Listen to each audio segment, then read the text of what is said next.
Hello Internet, 'tis I, MJ, and welcome to my playthrough of the demo for Best Served Cold. This has been on my radar for a little bit, and yeah, I'm excited to see how the demo goes. Like and subscribe, all those sort of things, and yeah, let's get on with it.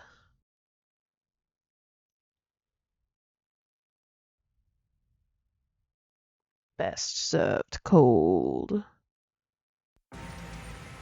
Bakovia used to be a star among cities.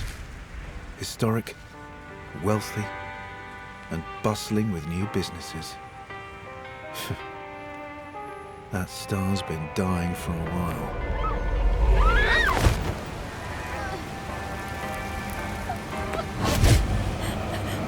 Crime's on the rise, and with war brewing and the government tightening their grip, it's no surprise we're restless. Police might be keeping people safe, but there's only so much we can do about the seedy underbelly.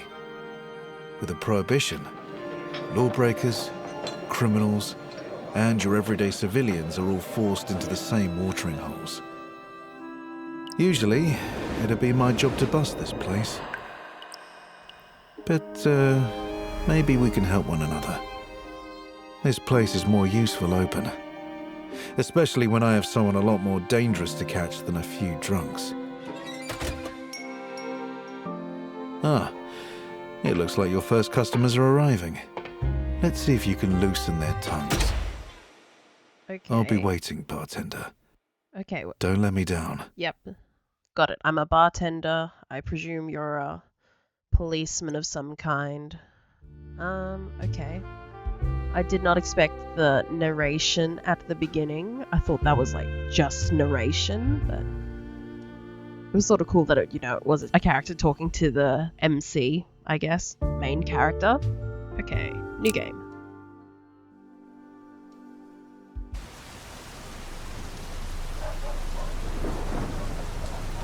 On a stormy night, a door opens. A lady stumbles out. She is not well.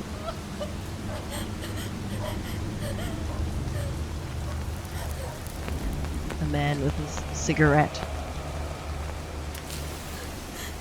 throws it at her.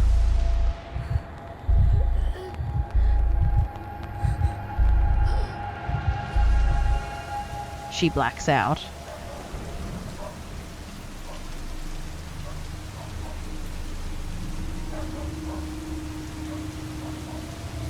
Okay, he did not care for her welfare at all. Case 0, the last drop. Oh, you're in a bad mood. Okay, so this is Vincent Flore. Flore sounds fancy. Let's go with that. Vincent Flore. The hazy overhead lights in your speakeasy buzz to life as the bookshop above you closes for the day. Ooh. Okay, there's a bookshop above us. I love this already. Okay. I really like, the artwork we've got happening over here, the arrangement of books. Very warm, very cozy sort of vibes. This is sort of menacing over here. But okay, let's continue. The bookshop owner and your landlord, Vincent Flore, takes a seat at the bar and begins mumbling to himself. What a day. Sarin literature is providence bound in leather, but to my customers, my books may as well be doorstops. Rough day, buddy. Oh, I don't know enough about him to whether I should comment or whether, he should just talk it out.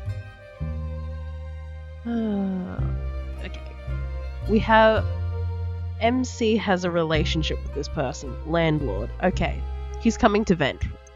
Empathetic. Everything alright? Clearly not. If I ordered a cart of fools and received just one of my customers, I would have gotten my money's worth. Okay. Well, we both know why I'm here. I need a drink. So dazzle me. Okay, what would you like? This evening, a properly mixed Eastern Ruby should hit the spot. Okay. Mood. Some days your customers will be in a bad mood. Same though. This can be caused by serving them a ruined drink or by choosing dialogue options that upset or anger them. Okay, I haven't done that. He just has a bad day. When a customer is in a bad mood, it is shown that, yep. Thankfully, serving a customer their favorite drink will lift their spirits and cure their bad mood. Delightful. Press the serve button in the bottom right to start making Vincent a drink. Okay. Customers will avoid discussing unpleasant topics when in a bad mood. You'll have to cure it before you can interrogate them. In some rare cases, a client must be in a bad mood before they will open up. In these situations, you can mess up their drink on purpose to bring down their mood. Okay. As you get to know your clients better, make sure to learn what their favorite drink is. You can always ask them what they like to get a hint. Okay. You lift a clean glass from the tray and place it on a table. Vincent perks up. Let's see if we can cheer you up. Haha, that's the spirit. Okay. Vincent loves the Eastern Ruby, and we want to lift his spirits and cure his bad mood, so let's make it. Okay, we need whiskey, sugar syrup, lemon juice, red wine, ice cubes, and cherry. Okay. Do I have to remember that? Please no. To successfully mix a drink, you will need to add all the ingredients to the shaker by passing them with the arrow, following along the directions it is pointing. Okay. Once you start following a path, you will need to keep up the pace as the red arrow will catch up and follow you. Make sure it doesn't catch up with you before you reach the end of the path, or else the drink will be ruined. Is this arrow keys or no? Oh, big time. Okay. It just chases you. Okay. Click and drag. Complete. Eastern Ruby. Okay, I did not need to memorize everything. Well done. Vincent is no longer in a bad mood, and he's gained more affection towards you. The more a customer likes a certain drink you give them, the more their affection towards you increases. Their favorite drink will reward the most affection. Customers will not appreciate being served a bad drink. If you fail to properly mix a cocktail, customers will be displeased, and you will lose all but one action for the remainder of the conversation. Okay. Vincent says, "You know me too well. This is my absolute favorite." You asked for it, but okay.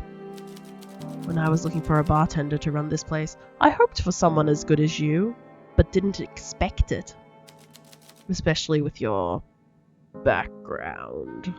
This place could have become naught but cloudy moonshine and rough customers, yet you are already proving to be more than that. Supply lines for alcohol are fraught, so you'll have to adapt your drink menus to circumstance. But a recent shipment of vodka from Rusalka came into my possession, and as such, some old classic cocktails are on the menu once more. Lucky me, I suppose. Anything else? Yes, I nearly forgot. A friendly warning, perhaps. My favourite gentleman's club is abuzz with chat about a crackdown on speakeasies. My companions have warned me that the local constabulary is looking to make an example of the flagrant lawbreakers. I see. Oh, lawbreakers. Yeah, get some context.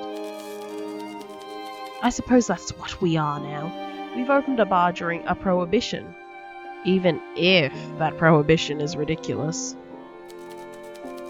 The law is the law, but what's legal and what's right are not always the same thing. The people of Zara should not exchange freedom for safety. What if we get raided? It's unlikely they would target my establishment, and I have friends in the constabulary, but you should take precautions nonetheless. Okay, try not to irritate anyone who might incriminate us, and don't compromise on drink quality. Okay.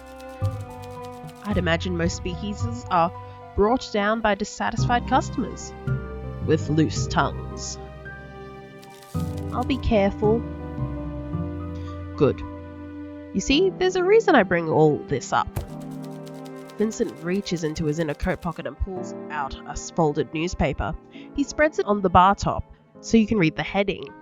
Speakeasy guest found dead. Okay, what? Oh, we don't have a year. Okay, it's November 15th. Okay.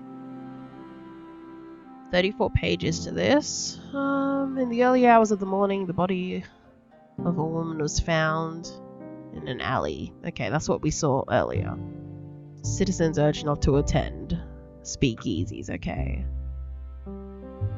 There's an opportunity for workers at the steel mill. That's good industry, all that, I guess. Scavengers beware. The stairs are illegal. Complaints from an old man was found yelling at the stairs near his apartment for allegedly being too steep, not constructed according to Siren design. The Siren Safety Inspection has dispatched an expert to investigate this matter further. Okay, only truth in any newspaper in the city. Okay. Oh. Now we're going through it over here, okay, in the dialogue. I thought it'd be, taken away from us. Okay, they found a body. Release statement. Took place outside a speakeasy. People have been detained for questioning. Almost certainly the latest in a string of crimes committed on and around the boulevard by the so-called Bukovi killer. Citizens don't attend. Okay. Don't get too bothered by all this tittle-tattle. I'm sure these murders are fabricated by puritanical bureaucrats on the city council. Doesn't that seem like a conspiracy theory? It does. Greedy, joyless politicians are making sure this prohibition is enforced. They can spin tales of crime and murder if it's in their interests. You know a siren politician is lying when his mouth is moving. I feel like you can say that about most politicians, but okay. The scoundrels are not above manufacturing a villain to scare the populace. It's just funny because I've heard, this saying before, like not with the siren bit, because but just in general, a politician is lying. Okay. He takes a long sip of his drink and sets it down on the table, his fingers nervously rattling on the glass. A murder at a speakeasy doesn't mean visiting one is dangerous, but I wonder if those who indulge in tabloid rumours can grasp that fact. I imagine the authorities will be paying closer attention to venues like ours. They think we offer a safe haven to vagabonds and scoundrels, but all we want is to kindle the dying flames of conversation. Imagine their surprise when they see the depth and breadth of fine gentlemen and ladies who will frequent our establishment.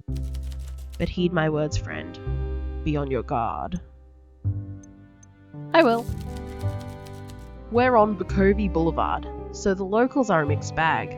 Consider the customers carefully. My friends, especially, are people of culture and arts.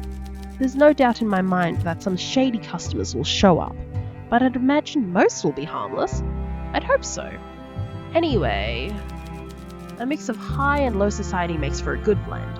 Honey and lemon, wine and cheese, crackers, that sort of thing. Jokes aside, do be careful, bartender. I've invested a lot of money in this place, and while it's yours to use, I don't expect to be sweeping up eyeballs and teeth at the end of the night. Yep, understood. One more thing.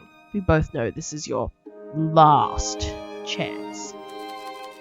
I went out on a limb to give you this opportunity, and I've turned a blind eye to your past troubles. Make sure those troubles stay in the past, and you keep your nose clean. I get it. If you follow my rules, you'll be under my protection, and I promise I'll keep you safe. One hand washes the other. We have a deal. Good. Thank you for the libations. I should return home. I hope business goes well tonight. Yep. See you, Vincent. Every day we'll bring a different group of customers to the speakeasy. It's a big place and look right and left to check for any customers seated on the edge. You can click on a customer to call them over to the bar for a chat. Let's try it on this mysterious woman in the back. Hello. You're an energetic girl. That's nice. The woman takes a seat looking exhausted. She squints at you, like she can't decide if you're a friend or foe. Rough day? You have no idea. Although you're on your feet all day serving people with too much money. So maybe you have some ideas. Rundown Heights is fully booked, so me and everyone else in the laundry service are run off our feet. There's nothing like changing hotel bed sheets during a spice traders symposium. Do you know how frustrating it is to have a fat bald man explaining the logistics of his spice trading company and how it made him rich? And he's doing that while you change his sweaty bed sheets. I can guess. Sometimes I push my face into my pillow and scream so loud I'm going to crack the walls. But then I stop. And nothing has changed. Sounds like you need a drink. Yeah. Something that feels like being slapped in the face with a slice of lime. A slice of lime wrapped around a cricket bat. Okay. I trust your judgment. What flavor do you like? Right now, I'm craving something spiced. I trust your judgment. Okay. Ooh, okay, we have buttons. Log. Profiles. Profiles have we got? Made. Okay. We have Vincent here.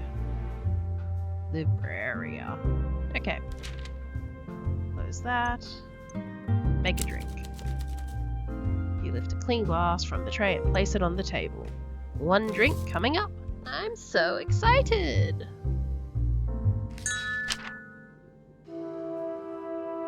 Several indicators, whether they'll like it or not. Question mark means you don't know how they feel about this cocktail, while a star means it's their favourite. Customers will have drinks they like and ones they feel neutral about. This gets updated every time you serve them a new drink. Serving liked and favourite drinks will increase relationships. Okay, the smoothness of the drink determines how long a customer is willing to stay and talk after being served. In other words, how many actions you will be able to take during the following dialogue. Every topic you discuss costs one action. Once the action counter runs out, the customers leave, so don't forget to serve the drink. Whenever you talk to them, customers can be called back as long as you have actions remaining, but can only be served once a day. Okay. Percentage is alcohol percentage. Shows how alcoholic it is. Higher percentage, more intoxicated. Okay. Some questions will require a certain level of intoxication. Okay. But be careful, a customer that becomes too inebriated will go home. Tolerances vary customer to customer. Now, it's the customer's taste. You can also affect the customer's mood. Okay, let's make her a drink. Yep. Is that spicy? I guess. It's got lime. Okay. Oh, okay, this one's in the shape of a bullet. Okay. Well, the other one was a ruby, I guess. There we go.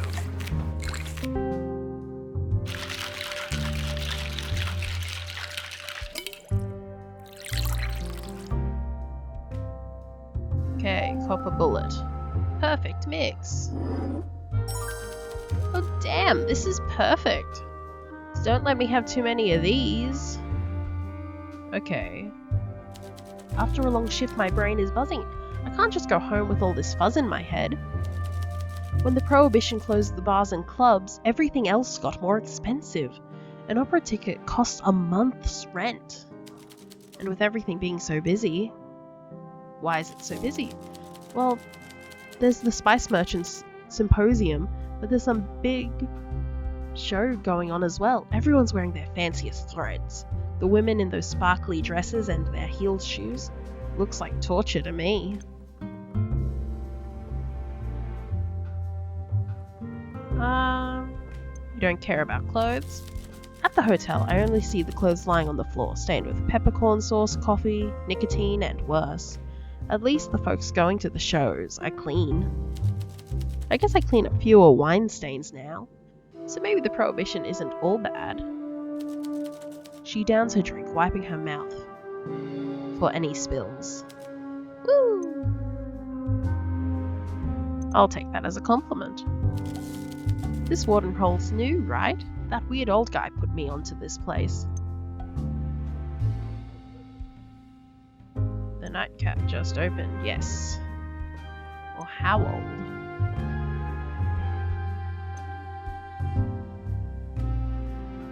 It just opened. The nightcap, huh? Funny name. Oh, I'm Clara, by the way. Clara Salo. Mind if I just call you bartender? You don't seem too prissy about the type of customers you get. Rundown Heights has 3 hotel bars, but I didn't fit into any of them, even when they served booze. The staff bar was all drunken bellhops, the mid-bar full of posers, and the Spire Lounge would charge me a fortune just for looking at the drinks menu. This place feels a bit more varied in its clientele. You got all sorts here. We're all equal when we walk through these doors. Her smile is warm and she nods a little, like she just made up her mind about you. I can get on board with that. Good. Well, I should be heading back. I got Bartitsu sparring classes and a shift tomorrow, and if I don't get good sleep, both of those are going to beat this stuffing out of me. And take care. Now that everyone's spoke to, let's end the day by using the bell. Click on the bell on the counter to signal all customers to leave and head home. You also use it to end the day early when you don't feel like speaking to customers. Okay. Ding.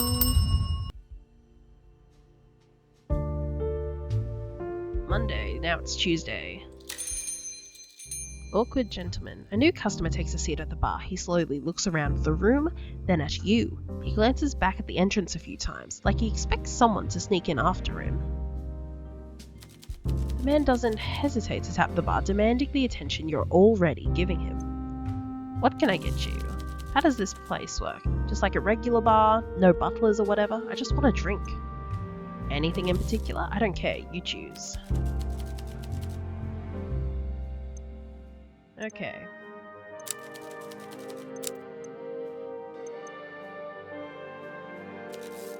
Ready to serve. Thank you. What am I making him? Did I? He's awkward, uptight, well-meaning officer on the Bukovi police force. Okay. So, uptight, but he's presumably at the beginning of his day. Yeah, just something to take the edge off, but not gonna knock him out. Nothing that's too, like, you know, night-timey feeling, I guess. Ooh, this one has coffee in it. At the start of the day, maybe he wants coffee. Ooh, this one has more coffee. A wake-up call. Yeah, let's give him a wake-up call. Oh my goodness, okay, it's a clock. Go, go, go, go, go, go.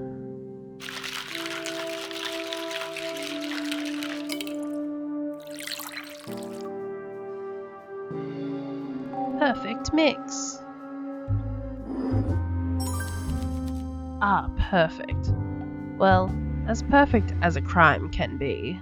Okay, so he liked that.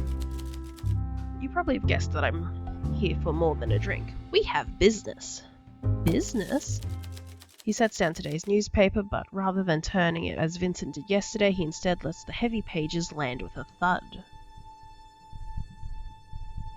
A recent photo of the young victim. Okay. The headline reads, Latest Bukovi Boulevard victim identified. In a statement to the press this morning, Bukovi police finally released the name of the latest victim in the string of murders by the so-called Bukovi killer. The body of 24-year-old Natalia Reed, a native Saran and lifetime resident of Bukovi, was found yesterday in the unnamed alley off Bukovi Boulevard at 6 in the morning by a local resident heading out for work.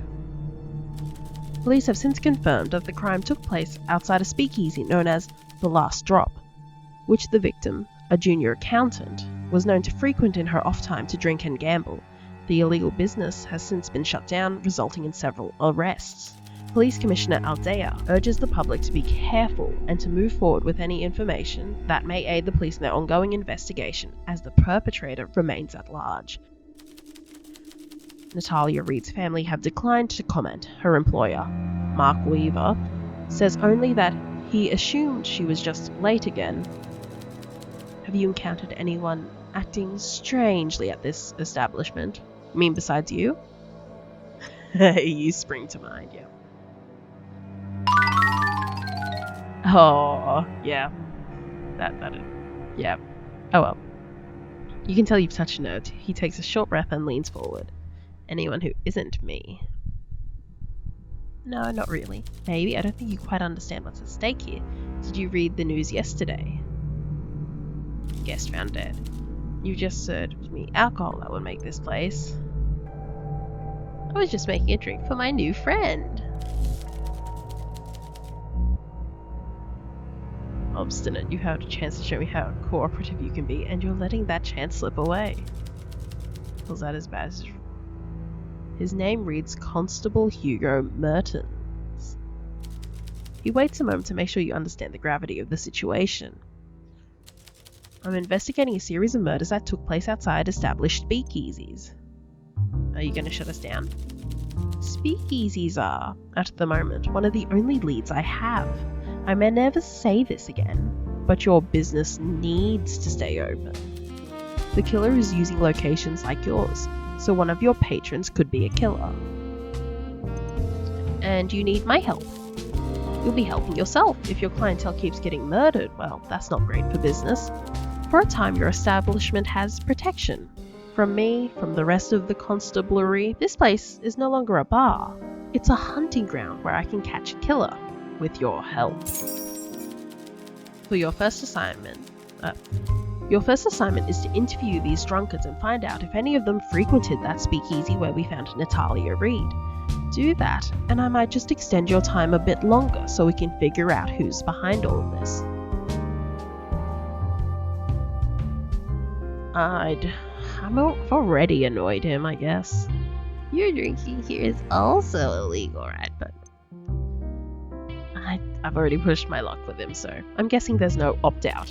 He shakes his head softly, then pulls the badge from the table and places it back into his inside pocket. I did my homework. I know who you are. Just think of it this way. As a reformed citizen, you should be more than happy to help out. I understand. You might not be too fond of the constabulary, but you have to be realistic. Right now, we want the same thing. I'll do it. Good. Any questions?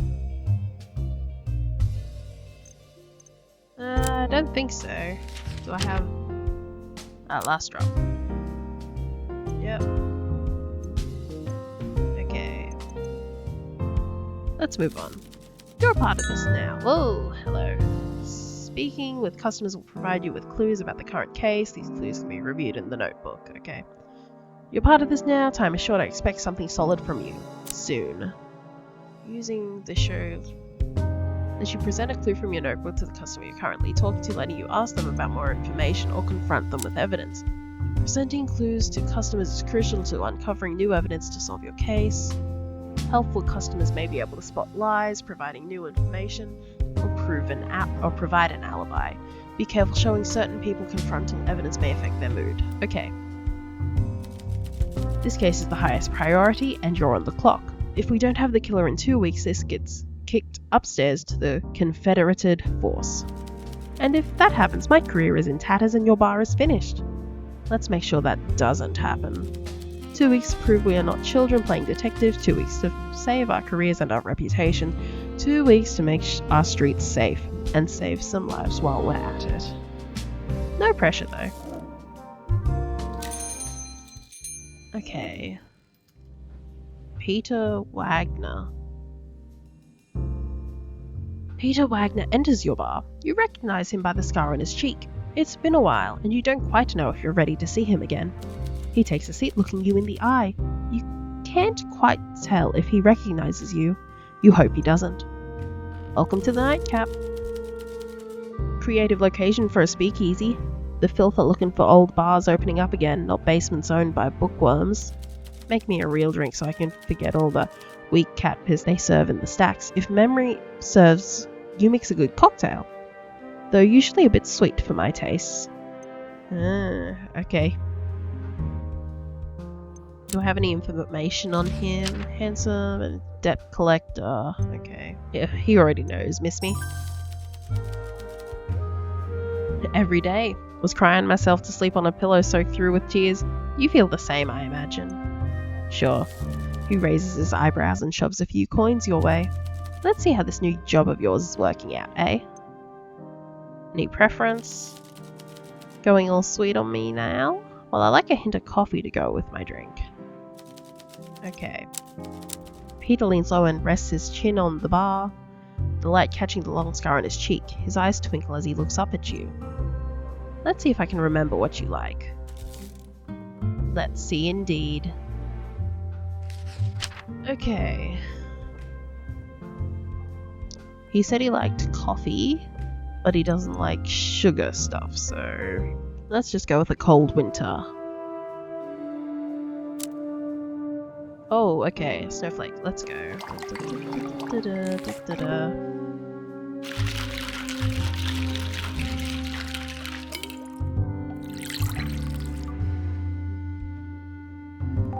Perfect mix. Okay. This career shift is starting to make sense. You have talent. So you're a bartender now. Well, that's an odd one. But if you want to pull a curtain over your past, I'll go along with it. Peter is a criminal. More specifically, he's an enforcer for the feared crime lord Carla. But as long as you don't owe money, insult him, or spill his drink, you should be fine. Strange how that face with the frightening scar can light up a room when he smiles, though it doesn't happen often. How can someone so dangerous be so charming? Thanks.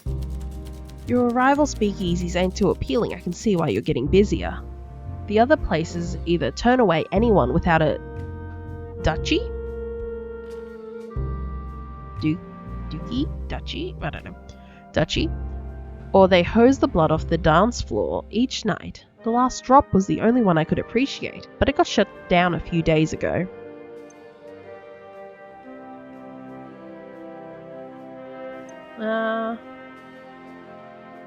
How's your work these days? My collar is blue, and I work with my hands a lot. Some of the other fellows in my line of work have a bit too much fun for my taste. Don't like your colleagues. Don't reckon my job ain't good or bad. It's neutral, cause cause and effect and all that. What I do is a natural result of the system we all live in and the deals people make. It's neutral? I take no responsibility what happens. The folks I collect from, they know the deal they were getting into when they took the money, but even though I don't feel bad for them, that don't mean I'd want to go drinking with gorillas like me who laugh about smashing open some indebted shopkeeper's skull. He takes a final long sip of his drink and sets the empty cup down on the table.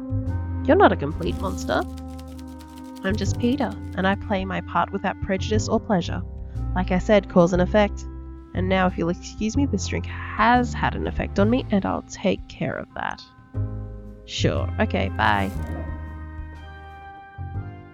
Hello, ma'am. Oh.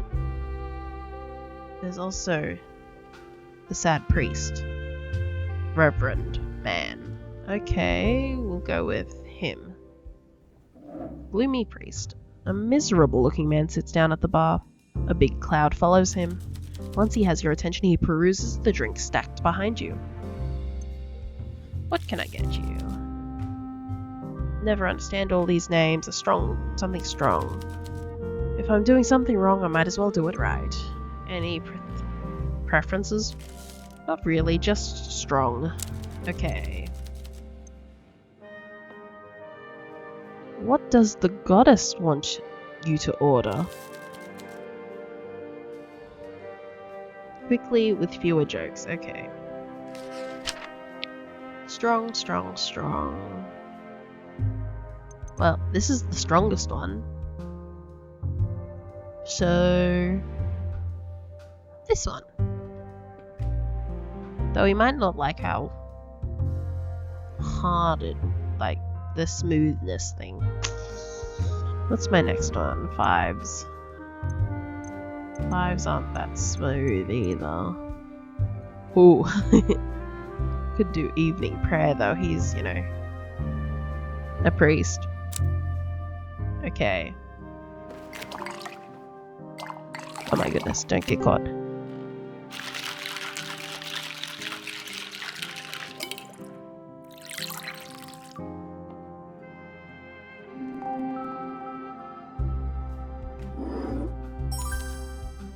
Goes down quite nicely. Okay. He shrugs, places the glass back against his lips, and downs the rest. When the glass is empty, he wags his finger for you to refill it. How about we start with your name? You don't really know who I am. I'm Father Lacey, but you can call me John. I'm a priest at the church up the road. You know this is alcoholic? We are hermited. Besides, how could the goddess resent a priest drinking in this city? Is it that bad? If you took confessions too, you wouldn't ask. Okay, he's gone into a bad mood. What do people confess? Everything you can imagine and more. I used to have faith in humanity. Here you go. Thank you, I'll be back soon. Godspeed, John. He downs the rest and stands up. Now that you see him better, you've noticed the clerical collar was tucked in. He tips his head and takes his leave. Ma'am, come on over. An obscenely glamorous woman wipes the stool clean before gingerly sitting on it. After a moment, she checks her lipstick in a pocket mirror before readjusting her coat. She leans forward to meet your gaze. Welcome. It's certainly cushy down here. To think, this grander place below a bookstore. How very Vincent. You know Vincent? Yes, he's the man who invited me. He probably mentioned I'd be showing up. He's quite the fan. Are you like an opera lady? Her nails tap rhythmically to some invisible music. You can't tell if she's waiting for you to say something in particular. I feel like this is the wrong thing to say, but it's the only thing I can. Vincent hasn't mentioned you. Oh, no. He must have. Carmine, Olivia. There's probably some kind of list I'm on. A VIP kind of affair. I'm an actress / singer / radio host. If you haven't heard of me, you've certainly heard my voice. Her voice is silky and delicate like a silver bell. You don't mind listening to it, even though it drips with audacity. Okay, we're gonna feed her ego. Oh, that Camilla Carmine. Yes, Vincent has mentioned you. See? We all need a little push to jog our memory sometimes. Perhaps you've heard about the time I saved a performance of Dandies and Dames at the Classic Grand. Maybe. The stage hand forgot to leave a prop gun on stage. I ended up singing bang bang noises to finish the performance. The audience loved it. The director went along with it. The show got middling reviews, but I was praised for my quick thinking and my coolness under pressure. Let's get you a drink. Are you buying, darling? Put it on my tab. I'll be here often. I eagerly await your performance, bartender. Anything you like? Something fruity. I love tropical fruits in particular. Okie dokie. You lift a glass from the stack and place it in front of Olivia. She purses her lips, taking a long look at her nails beside the glass.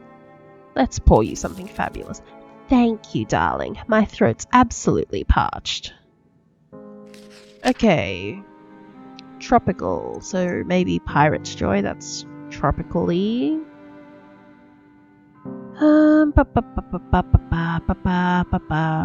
Yeah, Pirate's Joy. Okay, down here. 1, 2, don't get caught.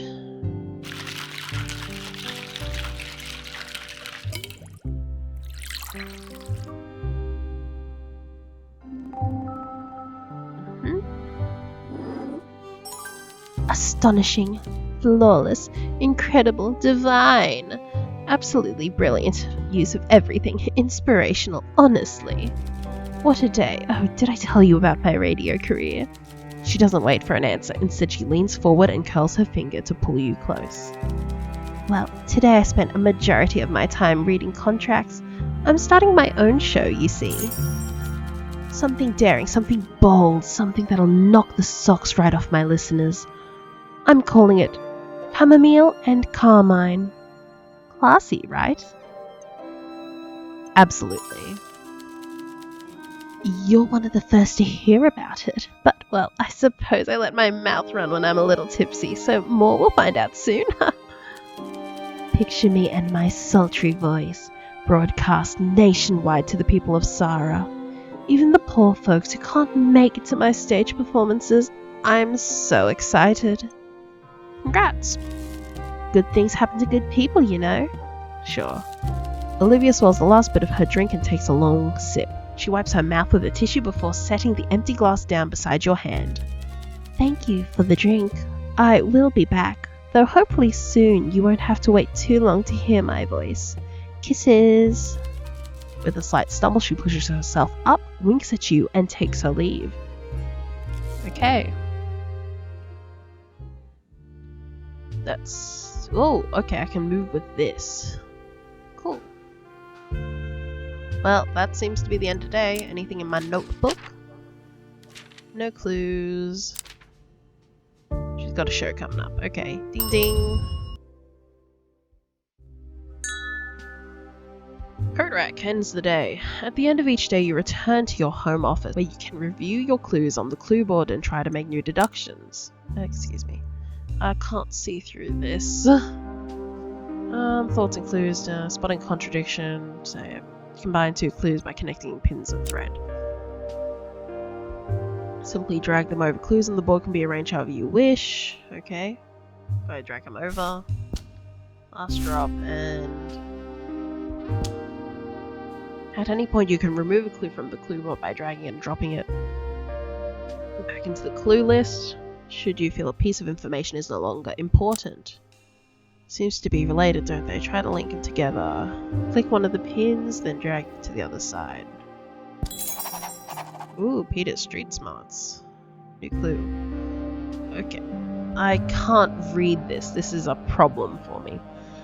Asking customers about new clues will lead you to new insights as well. Not all clues can be combined, of course, but if you're stuck, try and make new deductions.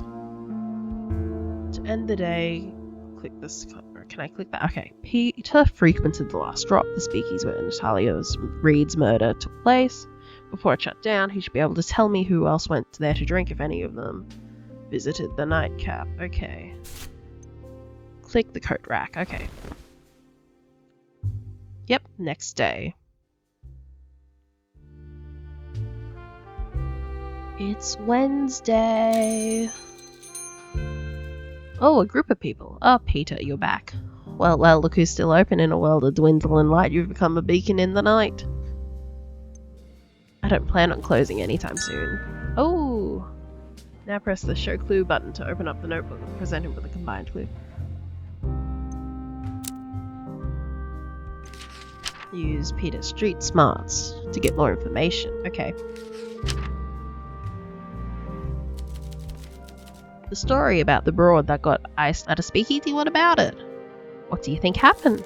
You read the story. I'm sure the journos did a great job, they always do. Don't be like that, I want your opinion. You're fishing, and for what? I got nothing for you. You and me both know how this show plays out. Paper spins some same stories. The hoi gets all worked up, and ain't no one got the real facts except for the ones who want to keep their mouths shut. And the folks who say the city council aren't fabricating the killings, they got their heads screwed on wrong. Bukovi officials barely patch a hole in the road, far less stage a murder. I know a professional job when I see one, and this ain't professional, but it was done by someone who has experience, someone who planned it out real careful, and who's done it before. Did you visit that speakeasy? Yes. And plenty of folk went in there, so don't go making any inferences. You know where the line is. No one needs to see what happens if you step over. Who else went there? Hard to tell. It was a mixed crowd, let me think. Alina Dragos, the type of rich blonde who don't want nothing to do with me. Last year she made it big thanks to her daddy winning the jackpot at the poker tourney. Elliot, the sour-faced alcoholic who pops in occasionally. If he was still in school, I'd beat the snot out of him and take his milk money. Still might. And Killian Durand, the rich kid with the baby face and the soft hands. You taking roll call? If this bartender gig doesn't work out, I'll suggest a job as an intrepid reporter. What do you think of that, Scoops? Alright, I was just curious. Let's catch up, just like the old days. When you don't feel like asking a customer any further questions, you always press the wave hand button, regardless of how many actions are left. However, if you have questions for Peter, you can simply continue your conversation. Okay. Because we have a established relationship. No, we're not going to provoke him today. We're just going to get him a drink. His eyes twinkle as he looks up at you. A drink, Peter? Maybe just one. Don't want my lips loosening. Who knows what I'll say? That's a threat. Okay. Really liked that. Because of the coffee. Let's try this one just to see what he feels. How he feels about it. And it's less alcoholic than the other one. Okay, go, go, go, go, go, go, go, go, go.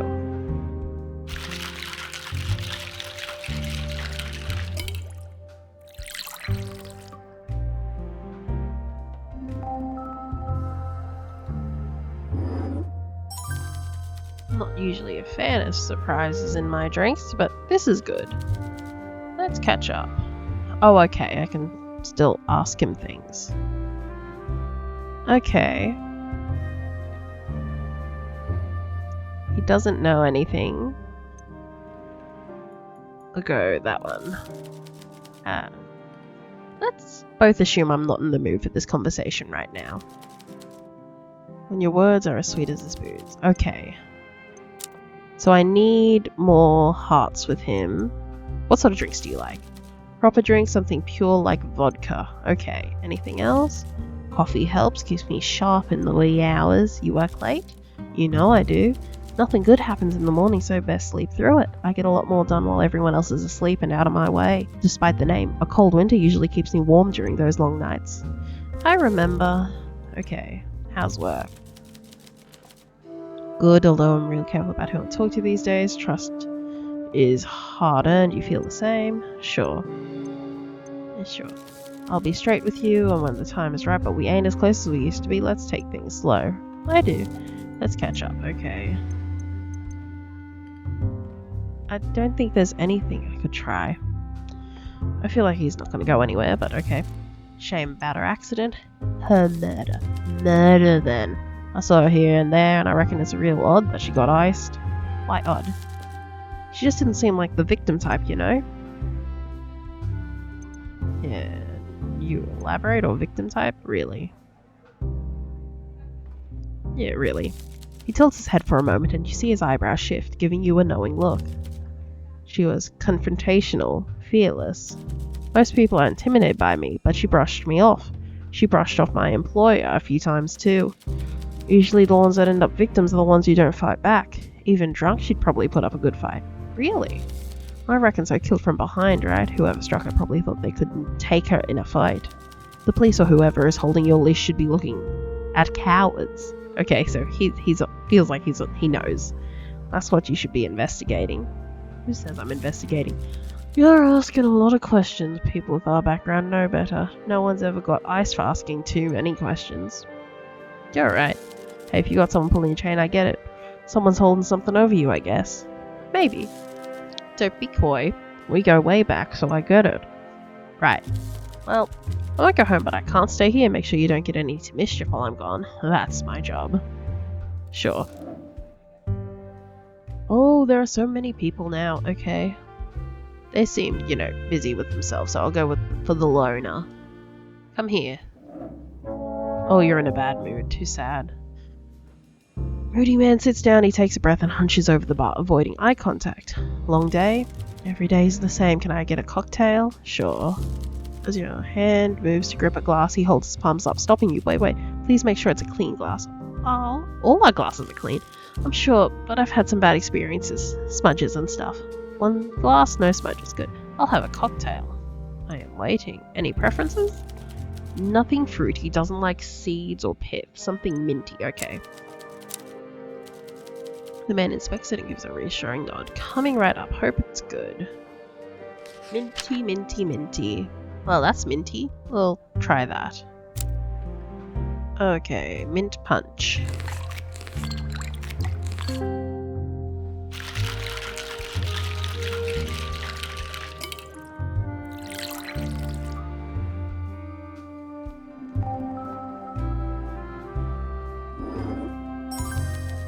That's a nice drink. Clean glass, crisp taste. You watch him down the rest. When the glass is empty, he wipes it carefully with his sleeve, making sure to clean the rim where his lips were. Are you a big drinker? There's not much else to do in Bukovi. To be honest, I'm not usually out on days like these, but my date got cancelled. Are you open the whole weekend? We are. Good. That's when I usually need a drink. I'm Elliot, by the way. I live a few streets over. Okay, so he likes to drink to pass the time. And he's one of the people Peter listed. Okay.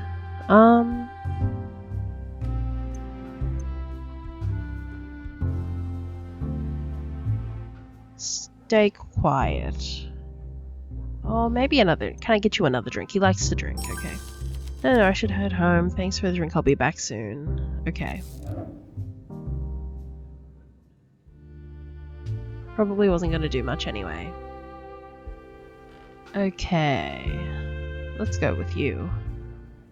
Blonde lady. A young woman sits casually at the bar.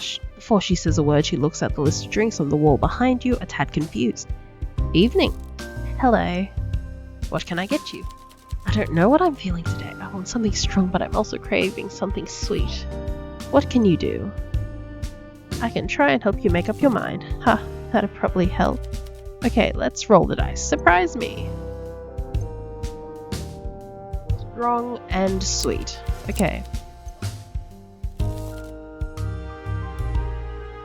Strong and sweet. That's got sugar syrup in it. At a 5%.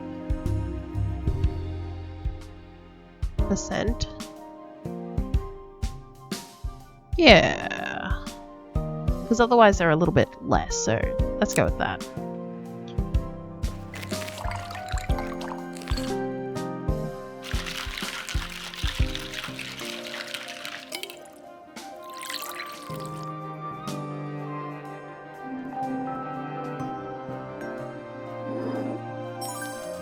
Well, I definitely don't hate it. Thanks.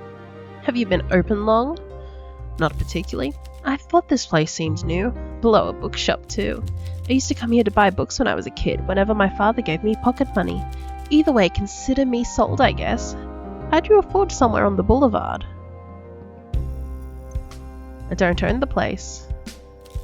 Right. Anyway, I'm Lena Dragos. I brought a few friends along, and they're already a bit tipsy if you haven't noticed already. She didn't have to tell you that. They reek of booze. You hide it well. Yeah, we found a bottle in the basement, and we're celebrating our friend's birthday. Anyway, I'm gonna go look for my friends. I hope they haven't wandered off. Take care. You too. Okay. Let's talk to you. The young, well-dressed woman sits at the bar and waits. She doesn't seem the happiest, but as soon as you look at her, she puts on a smile and leans on the bar. What can I get you? I don't really know, if I'm honest, too many options. How about I choose? I appreciate that. I feel a bit out of my depth here. Something light, though. I have to work in the morning. Any preferences? Tomato. Okay.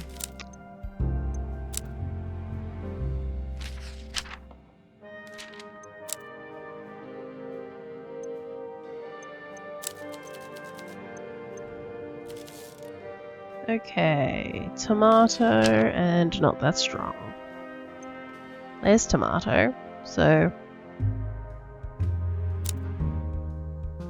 the femme fatale.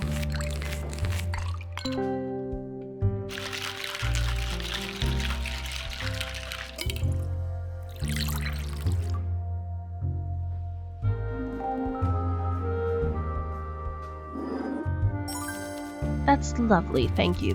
Places like this are fascinating to me. I'm not used to all this. You're as welcome as anyone. She tilts her head as if wondering whether to agree or not. I keep thinking the constabulary will arrest me at any moment. If my friends were caught, they would pay a fine, but I'd end up in jail. I understand. Yes, I think you do. I'm Maria Popper, by the way.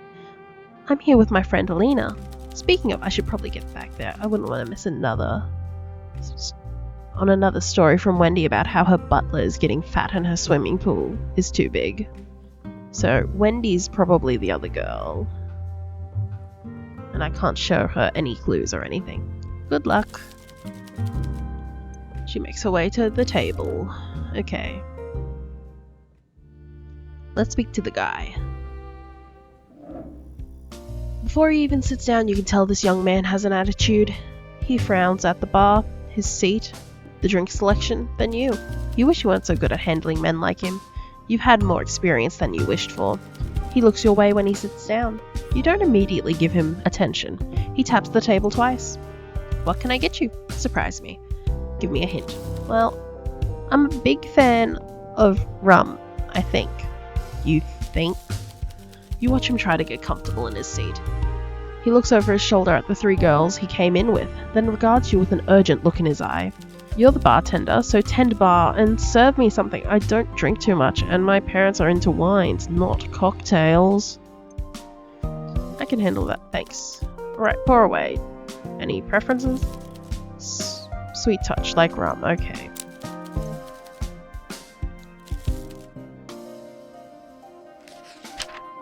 Rum.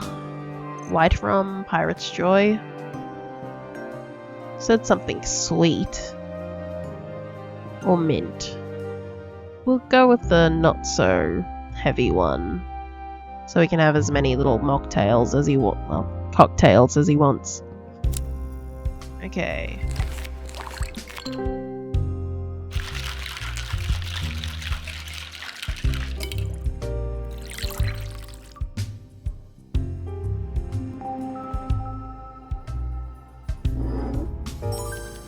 Oh, this looks fine indeed. I'm Killian.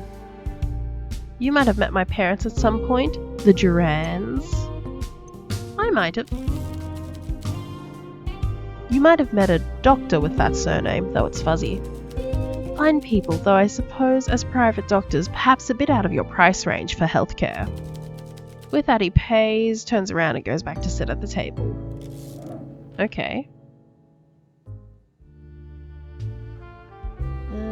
Now, this lady. A woman sits down at the bar. Her eyes are piercing, and she scans the room, then you, taking everything in. She's dressed up with diamond earrings, a pearl necklace, and a coat that could be mink. What can I get you? This place is as charming as it is easy to find. When Alina mentioned a speakeasy on the boulevard, I can't say I expected this. Money has flooded into Bukovi Boulevard and washed away the dirt, but some of the character too. However, it seems to have flowed past this venue without impact. Is it a compliment? Maybe. As close to one as you're likely to get from me. I'm Wendy Brooker. You might have heard of my father. You haven't, but she says it with enough confidence that you feel like you should. Well, I don't think you'll need to ask around too much to know my reputation. Impeccable. And if you stay on my good side, I'll even think of an endearing nickname for you. Okay, do you want a drink? Don't make me beg. What does a lady like you drink? Something strong enough to make everyone look just a little more fabulous, but not too much. Okay. Strong, but not too strong. A difficult task, but nothing is impossible, darling. Okay. So not the strongest thing I've got. So maybe a 4. Because a 5 might be too much for her. Well, not too much, but it's on the higher end of the drinks, I guess. A 4 seems like a happy medium. So we'll go with that.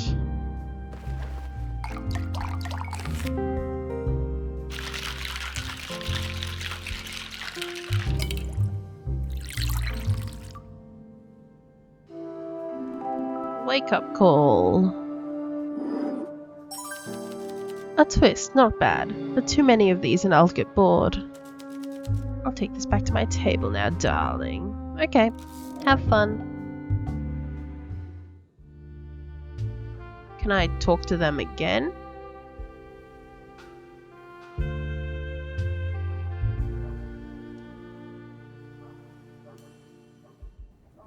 Hello, hello, what does a girl like?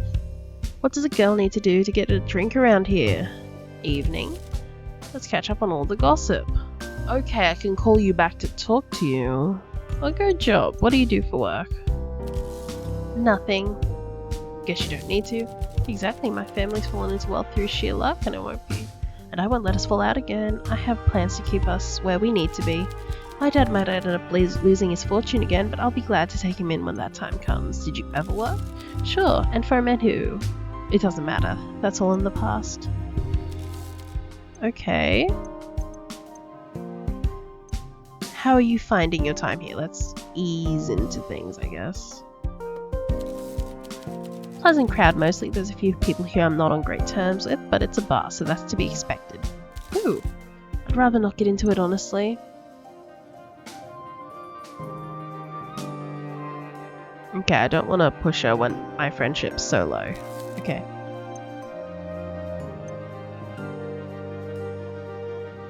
What about Natalia Reid? I'm not talking about that evil floozy. I'm here to have a good time. She seems very guarded, but she also seems to know something. Perhaps she's more talk active when she's drunk. Okay. Can I make you another drink? So I need to get you to that. Okay. Oh, I can't serve you more. So I've deliberately got to get you more. Okay. Hobbies, sure. Competitive chess, I'm good on it depending on who you compare me to. Maria and I have been chess partners since we were kids. Back then, we imagined if we were good enough we'd live the life of grand chess masters. Playing for trophies, living in hotels, going to parties, the crowds cheering our name. But reality is a lot of these events only pay you when you win, and entry fees are extortionate. Back in the day, we did overtime to afford the qualification fees. We'd be so exhausted from the overtime that we'd never play our best. We'd scrape enough money for one hotel room and pass out each night. Still had fun though. Ever win? I won a tournament a few weeks back. Maria got second place, so we both qualify for an upcoming national tournament. Maria doesn't know yet, but I'll be paying to take us both there. That's kind of you. It's our dream. I understand. Should get going. See you later then. Okay. Get you back up here. Bartender, we need again. I need a drink. Please surprise me with something nice. This tends to happen if you visit. I bet you hear all sort of tittle-tattle in here. What's the subject of the day? Okay, let's see if we can talk about Natalia. Did you know her? A little. I saw her at Hotel Jubilee a while ago. I saw her, greeted her, and she threw up all over my new suit. I helped her get a radio cab home. She was drunk then. Yeah, she's a bit messy. Bit of a mess. My father always said loose women of meager means lack the ability to handle alcohol with grace, like more refined ladies. You know she's dead, right? Yeah, Selena told me this morning. I was rather sad, but more in a fleeting, oh, maybe I'll die one day sort of way. I didn't really know her, so that's all. Okay. What do you think of Alina? She's a lot of fun to be around, like summer sun bursting through the clouds. Poetic. Very bubbly, funny that someone like her can come from such a poor family, lots of personality. Sometimes what comes out of her mouth sounds like intellectual gibberish to me, but even the most frivolous words are kissed on the way out by those heavenly lips. Okay.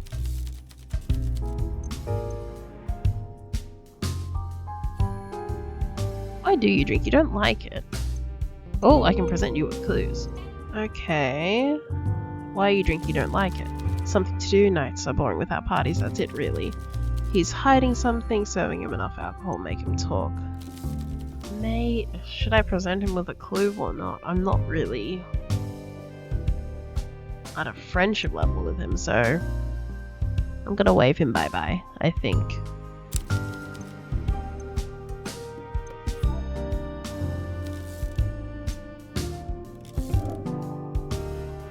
Oh, okay, he's still there. Let's talk to you. Evening, chat, pass the time.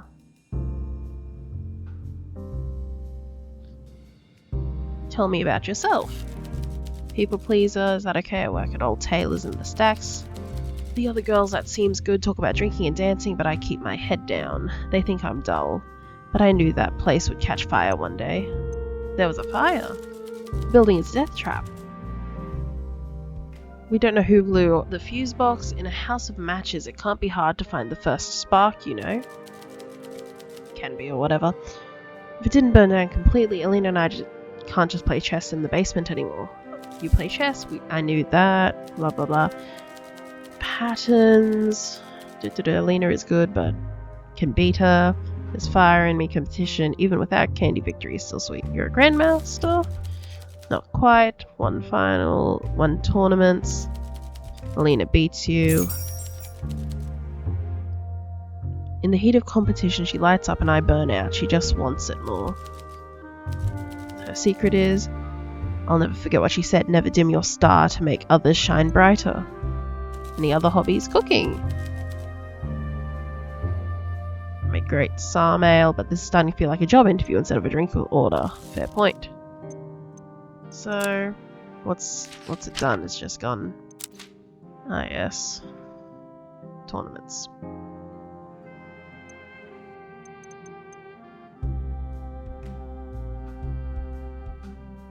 Let's talk about chess.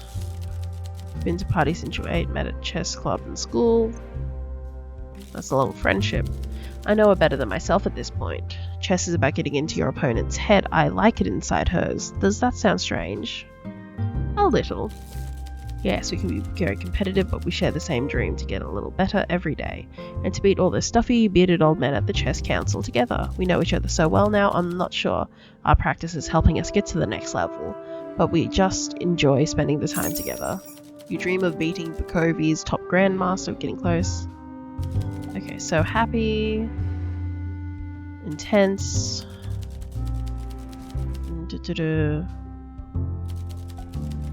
she talked about chess, thanks for listening, anytime. Okay, what just popped up? Deals with predator. Okay, I sort of knew that already.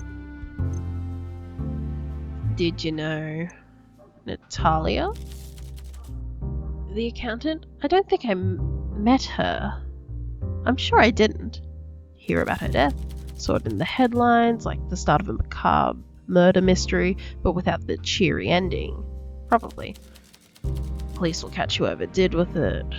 Okay. You're not a big drinker? Not at all. You're a good friend to come with, Alina. You've been through a lot. You want it to be safe. Sometimes having a few drinks makes the books I'm reading even more exciting, though I often lose my place and have to read the same page over and over. You're welcome to read anything on the shelves. Really? I mean, thanks. Thank you. I wasn't sure if a speakeasy was for me, but a speakeasy with a library? Fair enough.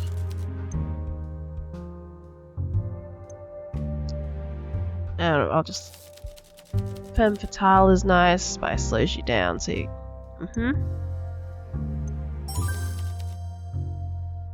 Yeah, we just talked about how you don't drink much, okay. I can, but I don't judge. I appreciate it still growing on me a tad. I don't know if that's a good thing. I prefer these cocktails to the beer my father drinks. Better not make it a habit. Okay. Ooh. But I'm exhausted of topics, so bye-bye.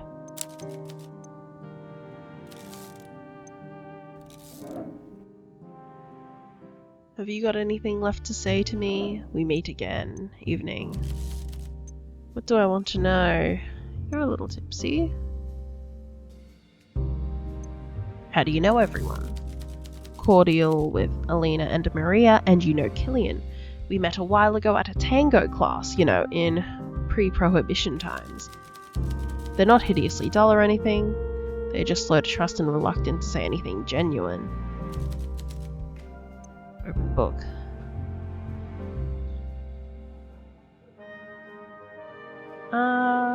What you see is what you get. Like a cannoli, it's what's on the inside that counts. I've noticed you do a lot of watching. You pour drinks while keeping your eye on the customers. The sign of a good bartender, or someone who is fearful of their own clientele. I can't blame you though. Imagine if one of us were police. Are you? She laughs, and for the first time it sounds genuine. You've amused her and she lets the mask slip for a moment.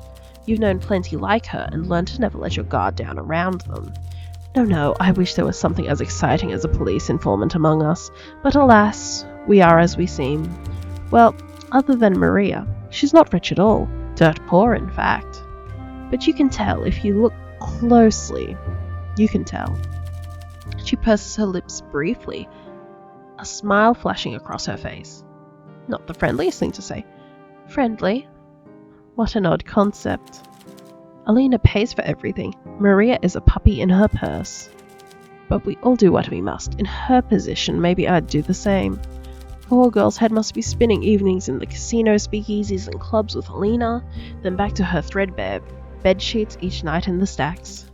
What a contrast. It's cruel, really. Do you like Maria? As I said, the three of us, Alina included, are cordial. They could grow on me. Maria and Alina have some quirks which I like, imperfections, and they're both as sharp as tacks, if you haven't heard.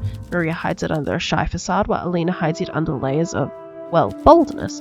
Opinions are fluid. For example, I don't care for you, but perhaps the tide is slowly shifting. Same with the girls, Alina and Maria. If they would just ease off the chest chat and address the sexual tension in the room instead, I might enjoy their company a great deal more. Okay. Tell me about yourself. You love that idea. Okay. Let's out a delighted giggle. What's there to say? I grew up at Papa's old estate home half out in the country. I moved to Bukovi when I got bored and came to dive bars like this because I love the entertainment. Dive bars? I'd say you fit right in. Oh, are we sparring? That's adorable. You continue to meet my expectations. He must love you.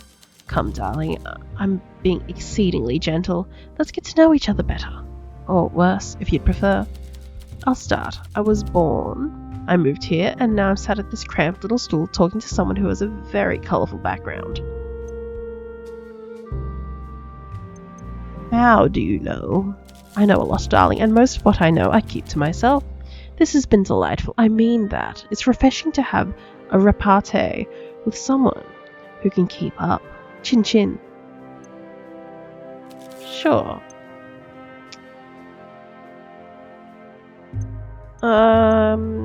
You're wearing is expensive. Are you not worried about being robbed? If I'm outside, the best place someone could rob me would be my empty home. If I didn't wear the nice things I have, I would be living the same life as a woman who had already been robbed. An unglamorous existence.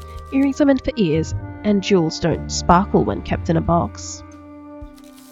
Okay. Did you know Natalia? The dead woman, I knew of her. It's quite unavoidable when you're in the company of Alina Dragos, especially when she's had a few drinks. How come? I could bore you with a long-winded story about Alina's infamous drunken rants, but why would I deny you the pleasure of experiencing them firsthand? You certainly seem to be well placed to engineer such a rant once again. Just give me a warning before you do, so I may cover my ears in time. Okay, I'll try. Okay, you're gonna go home. Good night. Oh, I can... Did you go with... thingy? Can I? Sure, I visited. I don't consume mother will lock me out. Bye. Bye. Okay.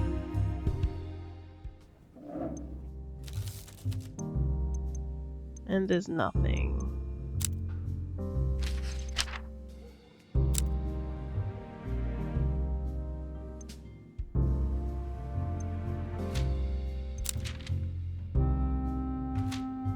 Have you been there?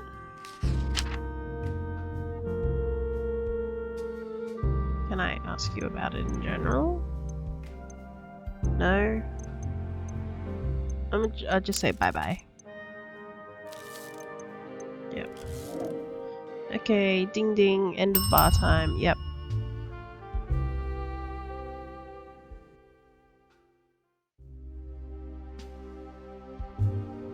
Okay, so I have potential patrons. Can I? No. Not exactly sure if there's anything I can do there.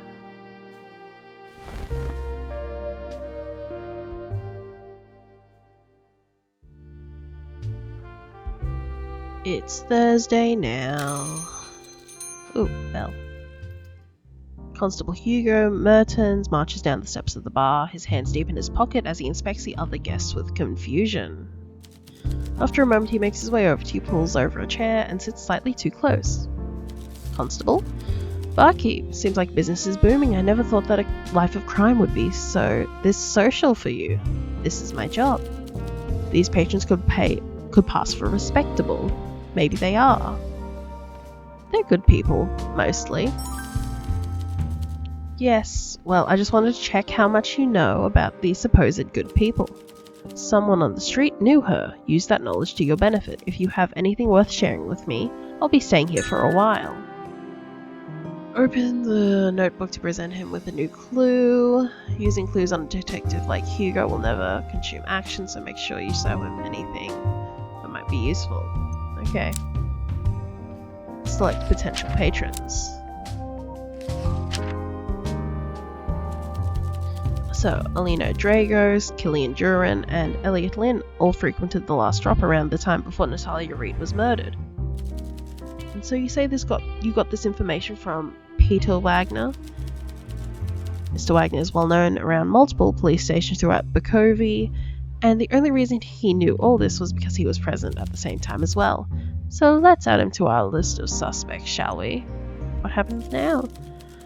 Now, I'm not one to waste my time with you. The next step would be figuring out which one of these four might be our killer. Pulls out two photographs from his coat and hands them over. The first one shows an ornate decorated lighter lying on a pavement. The second shows a nasty looking syringe. It's empty, and bits of blood can be seen around the needle. These two items were found at the crime scene. Check around and see what they mean to our suspects. Any more questions? About the lighter. Ornate. Custom. Killer is a smoker. Nasty habit. Oh. He didn't like that. It's surprised most people here smoke, especially those with colourful backgrounds. Okay. It's the syringe. Murder weapon. It's lethal toxin. Slipped into the drinks. Most victims have been found with a puncture mark from this needle. Correct. Unfortunately, this one is available at a pharmacy. This doesn't help that it's basically the industry standard for any medical profession in Sara either. Whatever the nature of the toxin, it wasn't fast. Perhaps the killer wanted to watch the victims suffer a bit before they die. The victims each had different puncture wounds, arms, legs, but in this case it was the back of the neck, so the perpetrator attacked from the rear. The tests that we've run so far are inconclusive. Damn it, if this was back in Belgium, I'd know how to find better toxologists. Do you know any toxins that have these effects? Many simple chemicals can be lethal when injected. Perpetrators chosen a cruel implement to achieve his goals and making the apprehension of this villain my sole mission. We have to stop him. All clear. Hand over your notebook. You place the notebook in Hugo's outstretched hands. He pulls a pencil out of his pocket and quickly adds a new section to the back. After looking it over one last time, he hands it back. I added some questions I need answers to when reporting my findings about the case. The detectives at the station use this method to put together a case. I intend to do the same. First, we need a suspect to investigate. We narrowed it down to 4 people already, but given you're working with a serial killer, we can only get a warrant for 1. After this, we need solid evidence to confront them with. The 2 things I need answered are, What is the killer's motives? And what proves the killer was present at the time of Natalia's death? If you can find clues that answer these 2 questions for any of the suspects, assign them in the section I added and hand over your notebook so we can review your findings. But you can only submit a suspect once, so you have to be sure, and you should also consider evidence that might clear a suspect. Will that be enough to convict them? On its own, no, but it's much easier to get a confession when you're presenting solid evidence. From there, it becomes a lot easier to arrest someone. Don't make me regret my choices. I trust you with enough information to get me in an uncomfortable position. Let me down and I'll make sure things become very uncomfortable for you, got it? Sure. Prepare to answer any questions. He was at a brand new case tab. Okay. Let's have a look. Up here. Okay. This file overview of each suspect in the case. The evidence collected so far will be on display. The case file displays clues that show the motive, evidence that proves they committed the crime, as well as potential defense, such as an alibi.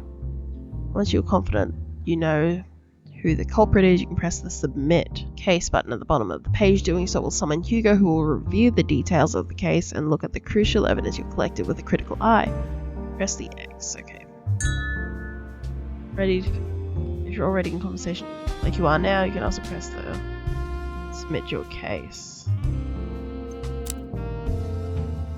Once you submit a culprit, your answer can no longer be changed. You only get one shot. If you submit your case before the deadline has passed, Hugo will leave to present your case to his superior and won't return until the final day. It's up to you to decide to find evidence on all suspects and figure out who is innocent and who is guilty. Their fate lies in your hands. Good luck, bartender. Okay.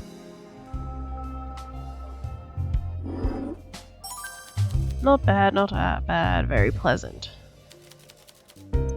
Wants to answer questions. Who am I working for? That's all I need to know. Favorite color? Blue. Hobbies? I'm partial to pointless conversation and wasting my time. Okay, I won't ask.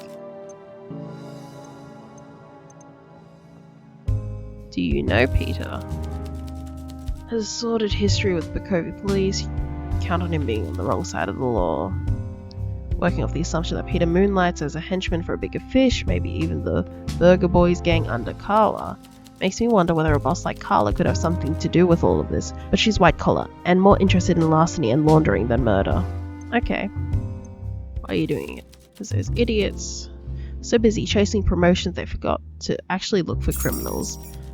One of them confided in me how he figured out all the victims in the Bakovy Boulevard killers are all blonde women. Okay. Correspondingly told me to keep that to myself and be a good constable. I tolerate them being competitive, but not when human lives are at stake. What do you normally drink? Coffee.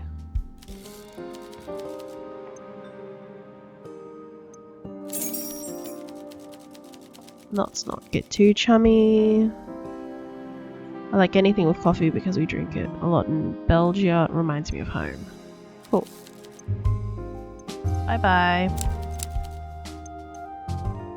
Let's start with you. You're in desperate need of a drink. Okay.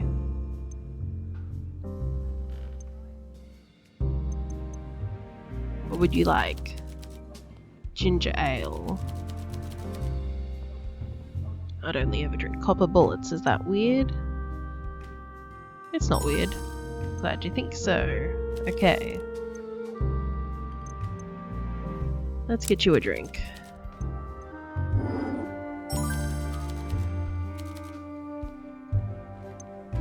What have you missed?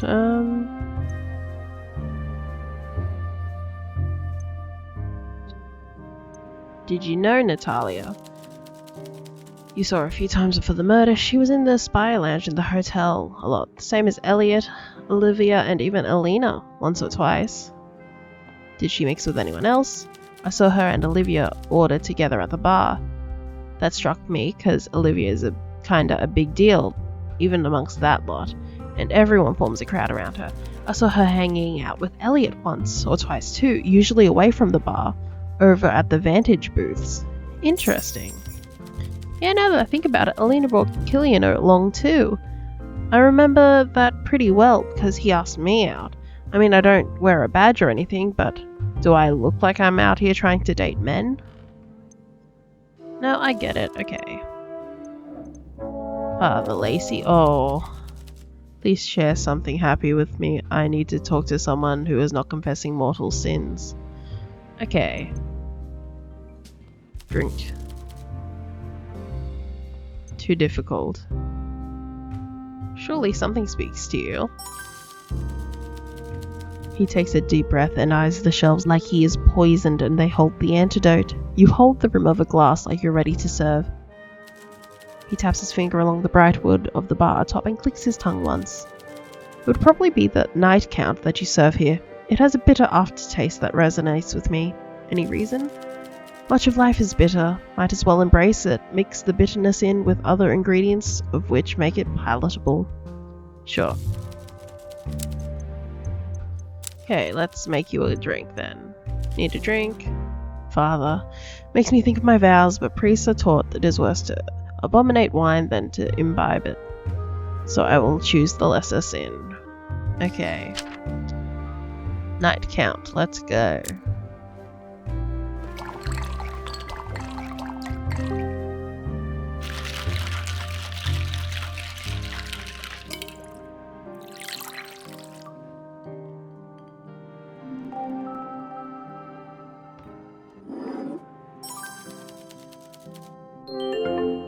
Okay, he's in a good mood now. Oh, he's too drunk. He's gone. Oh well. Whoops. Have you got anything to say, landlord? Evening. Let's prove them wrong. Tell me about yourself. No. I'm 56 years old, so I was around when all the money started flowing into Sara. I was born in a little town that was swallowed up by the expanding city borders last year. But I feel like I'm babbling now. What else do you want to know? Family? Me and Flora never managed children, and now it's too late. But perhaps we can talk on this more when we've known each other a little better. Okay, I'm here if you want to talk. Let's get you a drink. Something timeless.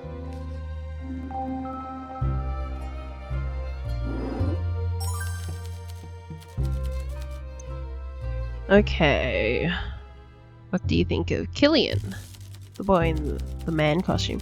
Petty and unkind. I'm against chuffing a child round the ear, but if his mother had lifted a hand now and then, he might have grown up to be a decent man. His family name is a good one, which is why his bad behavior is a shock. Vandalism, theft, scuffles. Ooh, okay. All so unnecessary when his family has just run into money. Killian is trouble, and those close to him need to show a firmer hand. Bit of a brat, yeah? He taps the bar in annoyance. Typical of the Novo Riche. They can buy everything but class. That goes especially for Killian.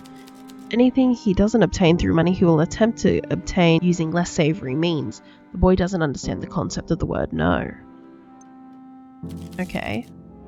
What do you know about her? Looks down when you mention her name. He licks his lips, considering his next word carefully. I've been thinking back to when we met, briefly, at my accountant's office. She was smart, charming, she knew when to drop that stiff Bukovi formality and be a little more laid back with her clients. I know she liked to drink. My accountant complained that she turned up worse for wear once or twice, but I imagine temperance was an issue. But it's also no secret to my accountant that Natalia struggled financially due to her stubborn gambling addiction. How she managed to finance it is a mystery. I suppose it makes sense that she'd frequent speakeasies after Prohibition. So, there really is a killer on the loose then. Apparently. Ghastly, I hope our customers tread lightly. Me too. She doesn't hate it. Okay. That's good. Now, what do you know about Natalia? Why do you keep asking me about Natalia Reed? Just talk to me. Well, I know she was a gold-digging cow who had absolutely no business dating my father. Oh. You thought I wouldn't speak ill of the dead? Yeah, whoa. I may not be kind to her memory, but at least I'm the one being honest. She was like a barnacle stuck to a boat. Nothing I did could dislodge her. I might try to accept her if she curbed his worst impulses, but she gambled as much as my father does. She was an accountant who couldn't handle money. When I called her out for her scheme, she even threatened to have my father write me out of his will. My friends told me to stay quiet about my feelings, but I won't do it. If being happy today makes me seem callous or even suspicious, I don't care. The world is a better place without her in it. See? Okay. What about your friends? You know, I don't particularly like the Novo Rich or the Oldo Riche. Killian is sweet, painfully innocent. Wendy has her moments. The only person I really want around me is Maria. Let's get February. She's the most down-to-earth person I've known for most of my life. Other than that, though, why do you socialize with them? Because they're useful. The wealthy don't see us as people, we're tools. So I've sort of adopted that mindset. But you're rich. You're not getting it. I was born poor. That stain stays with you. For Killian, he was born middle class, so he's closer to home. I might be wealthy now, but I didn't come into money through gem mining or property or an aristocratic aunt. Gambling. My father has money now, but all that means is that he has more to lose, and gamblers always lose in the end. If I don't integrate myself with these people, maybe even shack up with one of them, I will have nothing again. I'll be nothing to them. In the grand scheme, I'm a blip, a momentary, fleeting thing in these people's lives. I've got to hook them in, get them invested, and eventually probably marry one if I want to keep this lifestyle. I just wish I could, I don't know, trust them a bit more. Some of them are decent, I think, but I know where I came from, and I know I won't go back. That has to be my focus. Quite the plan. I'm a chess player. Seems cynical. He seemed pragmatic. Seeing how quickly people changed the way they treated me. The moment I got money left, a little jaded. I suppose on good days, I'll think my new friends aren't like that. They're better than that. Wendy and Killian might have more to them than I admit, but I still don't trust them fully yet. Okay. Evil stepmother, yes. That does seem to be like a motive. Oh, it's 1927. Okay. Because they didn't tell me that before. Let's get him a drink. Elliot sits down with a cigarette in his mouth and pulls a box of matches from his bottom pocket. We discourage smoking. These are methanol and they make your breath smell good. If you must, I must. What do you need from me? Tell me about yourself. You're a customer. Any hobbies? Collect stamps. Okay, yep, I know what stamps are.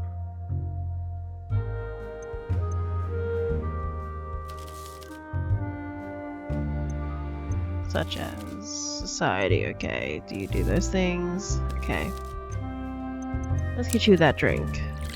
Though given he always talks about, like, I want it well made, maybe making it poorly would be interesting to do with him.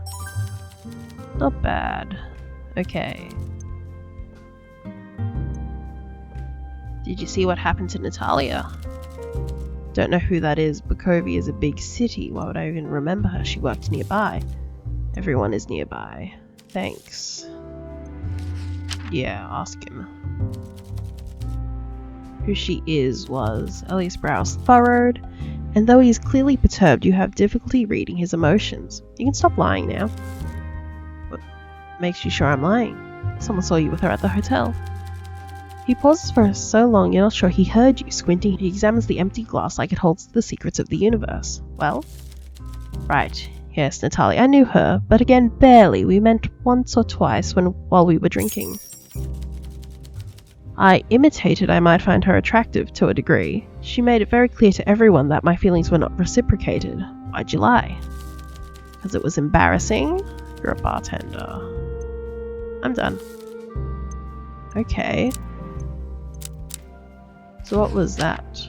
He's rejected. Okay. Do you know Peter? I avoid him, as should you. You seem to dislike him. He's a villain, everyone knows that. He works for Carla. I'm not sure about that. Everyone pussyfoots around him like he's a gentleman. Pussyfooting around people like Peter is unacceptable. You repeat the word, it might lose its effect. But the point is I don't socialize with him. Okay. Okay, bye.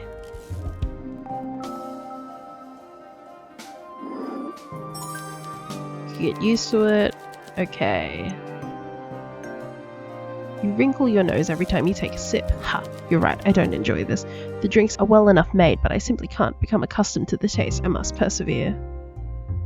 You don't have to. I started going to bars to be around Alina and Wendy. With a killer going on the loose, I'd like to keep my eye on them. Very gallant.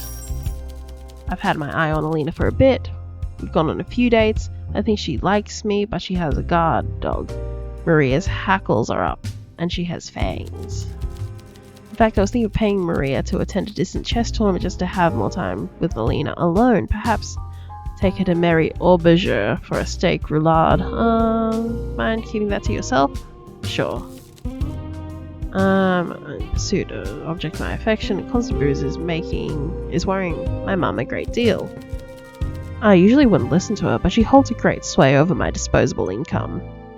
Yes, you should respect your mother, sir. Okay. Ask you about... Oh, I could ask you about those too, that's right.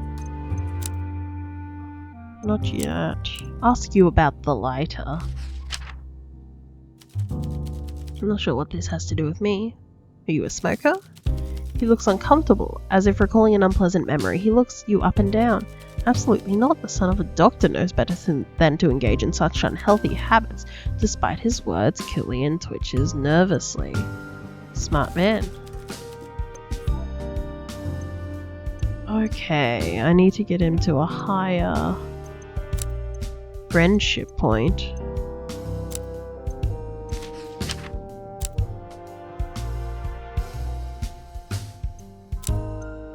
Okay, I like how it says you've already presented this clue before.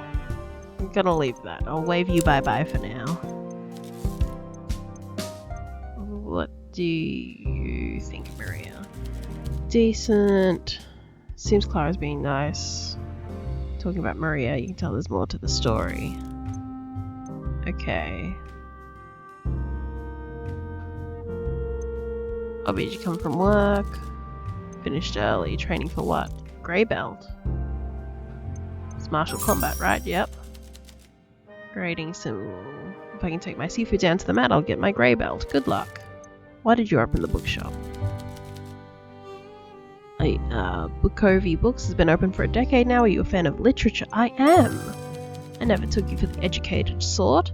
A mistake on my part for sure. It's always nice to meet a fellow enthusiast. Book depositories in this district are in a shocking state. Nothing but grimy, lurid bestsellers, and nothing of note from local writers. I enjoy foreign literature, but I fear with how the publishing industry operates, it's hard to notice the books that were created in our towns. Bookovy has a thriving literature scene, but it is dying because of this influx of exotic, lightweight fiction. We both know I don't need to work, but a man has to have a hobby, and if that hobby is meaningless, then what's the point? Bookovy's golden age was once cultural. Music, books, opera, but now our industrial might swell while our souls shrivel. I might just be a lowly bookshop owner these days, but stocking this place with books I love means the world to me. Does that make sense? It really does. Well, I'm glad we talked about this. That's nice. You can't linger longer. Okay. Good night. Have fun. It's like, oh, you and Maria. I could get a, antsy though.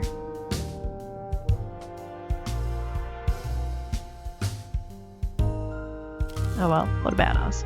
Are you two dating? You're close with it. Mistaken. Okay. Really trust you. Okay, yep. I had a feeling. Can I talk to you more? Because you have parents in the medical industry. So let's ask you. That syringe looks familiar. It does. Of course, my mum is a medical professional, so we have some of these lying in her surgery. She even has some at her home practice behind lock and key, obviously. You should ask Alina about this stuff if you haven't already. She used to briefly work for my mother. Ooh, okay. That's how we got acquainted. She was a bright thing, but back then she was just a nurse. Now she's come into wealth and has really bloomed. Anyway, unlike me, she carried a key and actually had access to the cabinet those things were stored in. Naturally, she returned it after resigning, but my mother decided to change the locks nonetheless. Yeah, sure. Keep that in mind. I don't think I can gain much more by talking to him, so I'm gonna ding ding. Bye bye, people.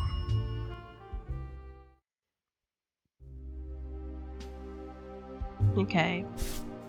Got a lighter, I've got a syringe. I've got blonde victims, I've got lounge chats. She's in debt, she has an evil stepmother, she was rejected, Oh, okay. Killer Killian. Oh well, we'll continue on, I guess.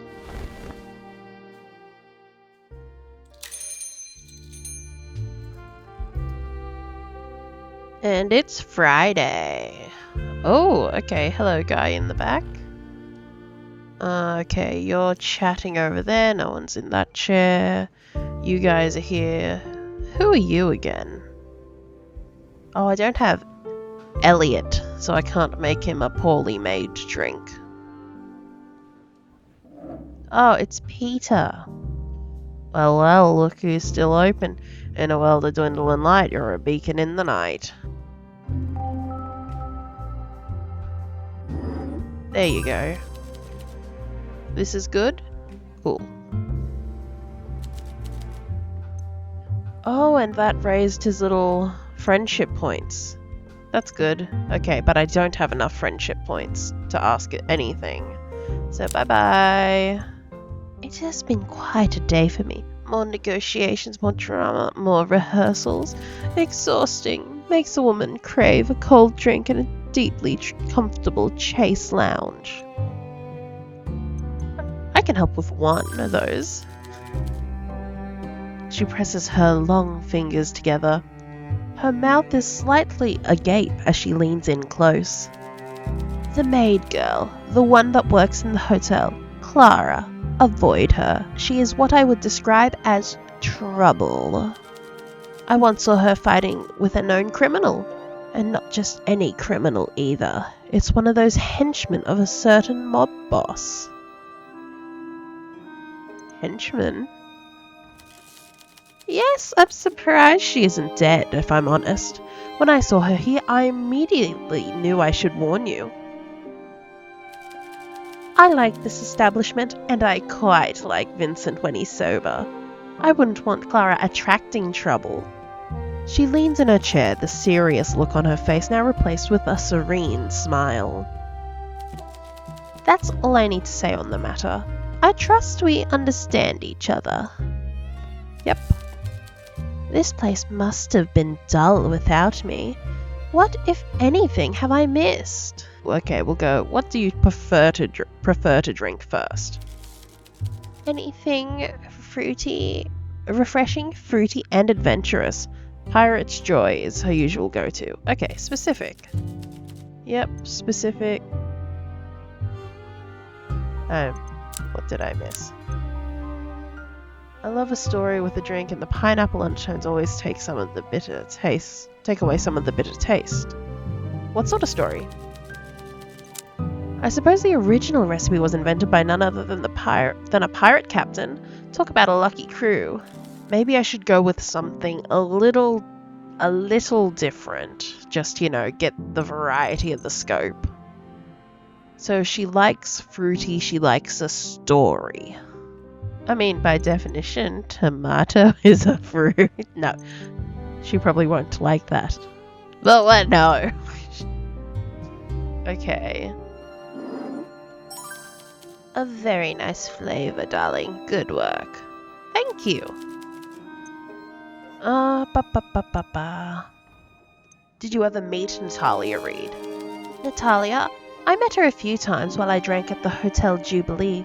Before the prohibition, obviously. Really? Oh, she frequented the theatre. I don't blame her, but what I do blame her for is all the noise.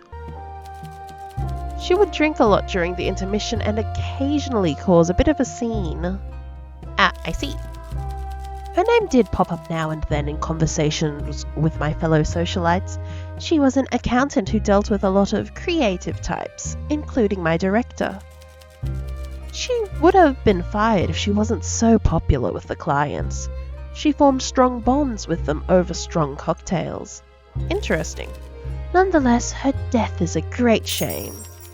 You should talk to Killian about her. I imagine he'd be on the suspect list. Killian loves a blonde. I should know. Ooh.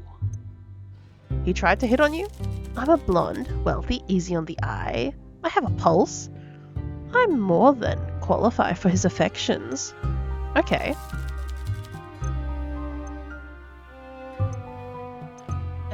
Do you know the priest? Yes, I know him. He's a priest. Does seem strange that two people so different share the same speakeasy. Oh, would she like to be? Oh. Are they different? Are they not? I don't want to lose friendship points.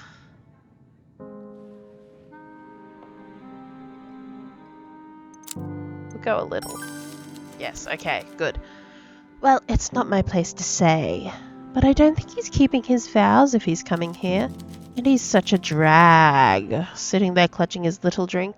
It's like looking at a child crying at their own birthday party. He was so stoic a few months ago.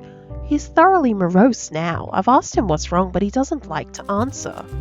It's not like I can tell anyone either. Oh yes, I keep seeing Father Lacey at the secret speakeasy we share.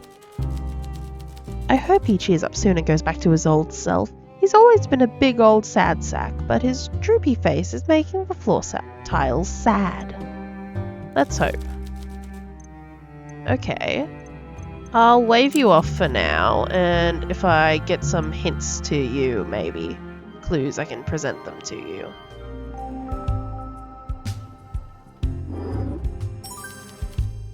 Doesn't hate it. Okay. Are you single? It's complicated, but I'm seeing someone, even if some people might prefer me to be. Who prefers that? Maria mainly, though I can't say many of my friends approve of my love life. Why not? Many reasons. I guess if we discuss in the abstract, we can talk about this, even if it's a difficult subject. Sure. I guess what I can't decide is, how do you choose between your best friend and a potential partner? I mean, what's important? Old friendship or new love? Love comes and goes, friends are forever. Follow your heart sounds complicated. I mean, if you follow your heart, you might go wrong, but you know. You might have less regrets about it. There you go. I want to. I thought you wanted me to be happy. I must have been wrong. I don't know, is a friend supposed to support your choices, or is a friend supposed to tell you the hard truths you don't want to hear? What did she say?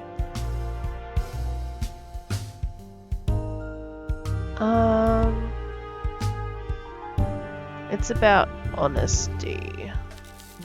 You might have a point. I need to think about this. I should talk to Maria. We can talk about anything, or we could, but we've been through a lot. I suppose she understands that this time the guy I like is different. Is he really different? Yes. Yes, I think he is. That's nice to hear. Okay. Let's go with the risk. Maybe. Or I can present clues. Oh, I could show her the lighter. Yeah, let's show the lighter. Don't just show me a photo of a lighter. If there's something you want to know, ask. Do you smoke? She glances over her shoulder, scanning the bar to ensure nobody is within hearing distance. I don't smoke at all. I agree with Maria. It's a terrible thing to do. Okay. Sure. What about the syringe?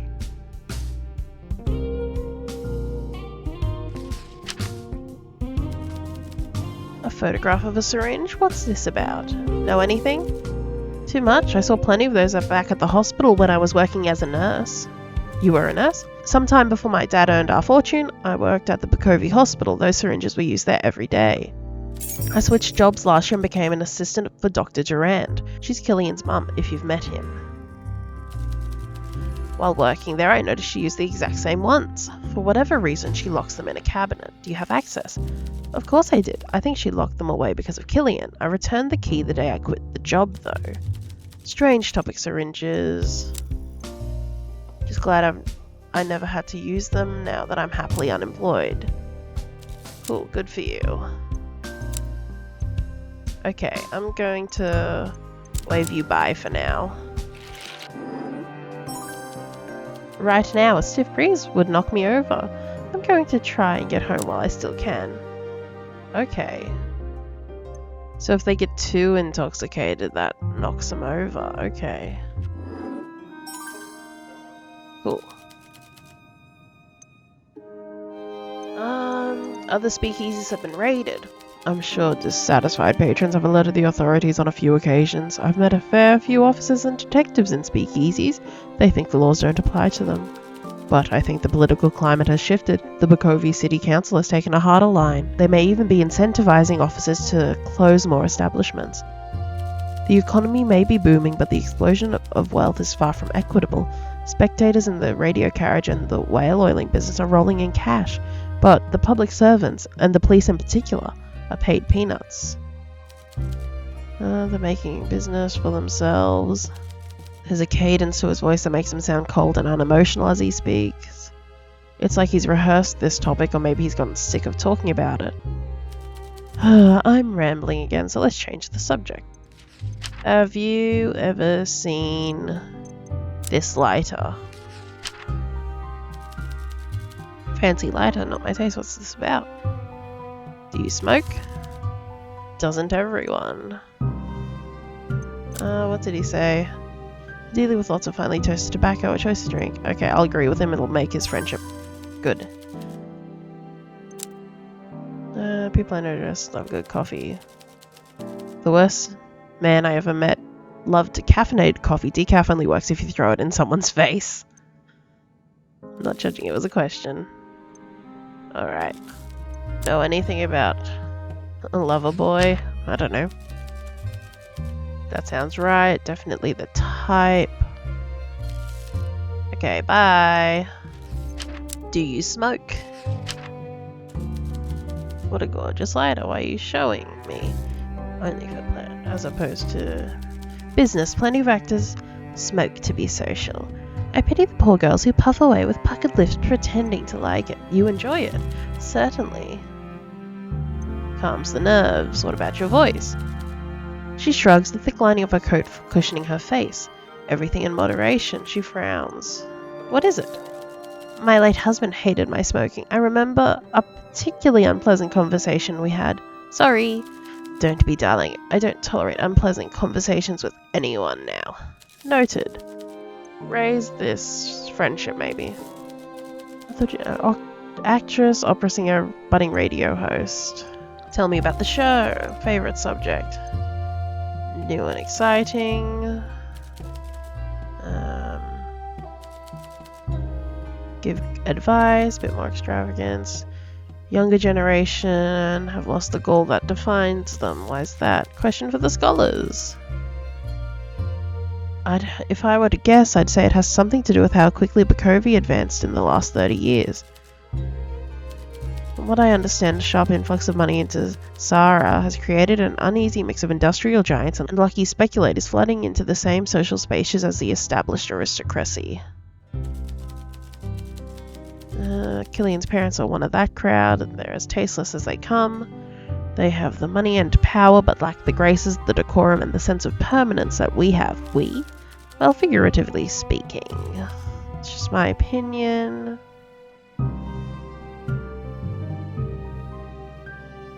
You'll hear me expound on my views more eloquently on air.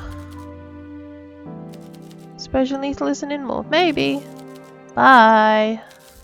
You know anything about this? Nice lighter. Do you smoke? Huh? You've seen me smoke. Oh. You gave me this lighter 5 years back when we hit up that train depot. And by gave, I mean I pocketed it when you wasn't looking. You stole it. He pulls out a basic disposable lighter. You recognize it immediately. You always bought the cheapest ones. You notice it's full of fluid. It's almost 5 years later. Did you quit? He cracks a smile and you catch yourself looking at the dimples instead of his scar. I wish I did, but nah. I use matches these days, actually. Why? Because I'm a firm believer in luck, and this is my lucky charm nowadays, especially after what happened at the train depot job. Did you ever try to quit? Many times. Look, I'm trying to cut down, but in this line of work, you gotta keep your nerves steady. What's with all these smoking questions? He's gonna be like, oh, you know, if you're not straight up about it. The killer smokes. You smoke, bartender. Okay. Do I? Better make sure this new job doesn't make you forget who you are. Play a role too well and you might forget you're part of the show. I'll show him the syringe, why not? A coward's weapon, the kind of person who kills like that, they're the real monsters. Okay. I did not. Okay. Present. Yeah, that's why I confronted Natalia about spending all of Father's money. Wait, is that the time I should get going? Okay, bye. Oh, maybe. It's the wrong topic. Okay, bye-bye. Okay, match the clues. Oh, blonde victims and lover boy. Broken heart killer. All of the Bukovi killer's victims have been blonde women, which Killian is known to have a preference for when it comes to dating. It's possible he turns to murder when he doesn't get his way. Okay. Well, continue on.